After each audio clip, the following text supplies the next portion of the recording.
સિનોરમાં 2 કલાકમાં 22 મીમી વરસાદ, મુખ્ય બજારમાં રસ્તાઓ નદીમાં ફેરવાયા। વડોદરા જિલ્લાના સિનોરમાં 2 કલાકમાં 22 મીમી વરસાદ, મુખ્ય બજારમાં રસ્તાઓ નદીમાં ફેરવાયા। વડોદરા જિલ્લાના સિનોર વિસ્તારમાં આજે મેઘરાજાએ જોરદાર બેટિંગ કરી હતી। બપોરે 12 થી 2 વાગ્યા દરમિયાન માત્ર 2 કલાકમાં 22 મીમી જેટલો ભારે વરસાદ ખાબક્યો હતો। આ અચાનક પડેલા વરસાદને કારણે શહેરના મુખ્ય બજારમાં વરસાદી પાણી વહેતા થઈ ગયા હતા અને રસ્તા પર નદી વહેતી હોય તેવા દ્રશ્યો સર્જાયા હતા।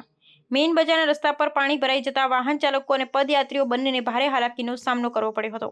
અનેક દુકાનો અને ઘરોમાં પાણી ઘૂસી જતા વેપારી અને રહેવાસીઓમાં ભારે બેકાબૂ સ્થિતિ ઊભી થઈ હતી। ખાસ કરી સ્કૂલ અને ઓફિસ આવન જાવનના સમયે ટ્રાફિક જામની સમસ્યા સર્જાઈ હતી। શહેરના નિકાસ નાળાઓ યોગ્ય રીતે કાર્યરત ન હોવાથી વરસાદી પાણી ઝડપથી નીકળી શક્યા ન હતા। પરિણામે અનેક વિસ્તારમાં પાણીના ભરાવથી જનજીવન અસ્તવ્યસ્ત થઈ ગયું હતું। સ્થાનિક વાસીઓ અને વેપારીઓએ તંત્ર સામે રોષ વ્યક્ત કર્યો અને વરસાદી પાણીના નિકાલ માટે તાત્કાલિક પગલાં લેવાની માંગ કરી હતી। મહાનગરપાલિકા દ્વારા વરસાદી પાણીના નિકાલ માટે તાત્કાલિક કામગીરી શરૂ કરવામાં આવી છે।